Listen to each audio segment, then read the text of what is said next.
От Царево съм, уча фармация в Медицинския университет Варна. Каза, че те е страх от височини. Много. Защо?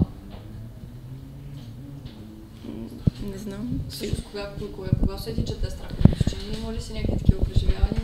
Принципно живея на високо, третия етаж. Но не ме е страх, когато има тераса. Обаче София Ленд установих, че от високо на Виенско колело много ме е страх. Особено като спре и не тръгне повече надолу.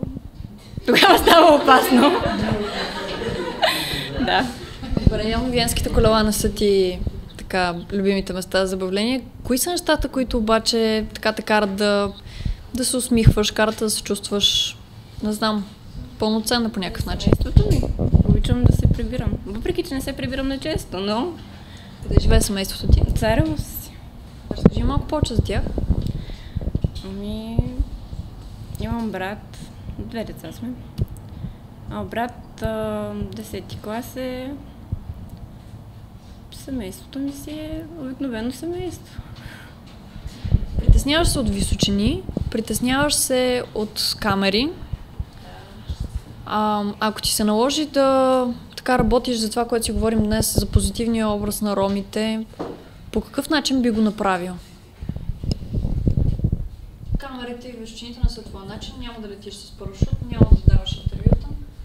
Няма да давам интервю, докато летя с парашут. Да, ще опитам да се преодоляя по някакъв начин. Не, смисъл, може да има нещо трето, нещо, което ти би искала да правиш или някаква твоя кауза, начин по който по някакъв начин ти да се представяш. Да представяш себе си, да представяш общността. Не съм крила произхода си, принадлежността. Мисля, че съм добър човек. Отнасям се добре към всички. И що се отнася до обучението и що се отнася до отношенията ми съвсем обикновени, ежедневни с другите, не съм такъв човек, който да има някакви непреодолими и лоши взаимоотношения с другите, които не могат да се правят. И не съм човек, който ги допуска принципно. Аз много наизуст казах някакви стереотипи в началото, като си говорихме. Какви са всъщност стереотипите, от които не само по отношение на произхода или на това кой какъв е, какви са стереотипите според теб, които виреят по нашите земи в България, които са най-така страшни за нас като общество? Стереотипите? Всичко е стереотипи просто. Няма нещо към което най-важното е хората, за мен поне най-важното е всеки да се чувства свободен.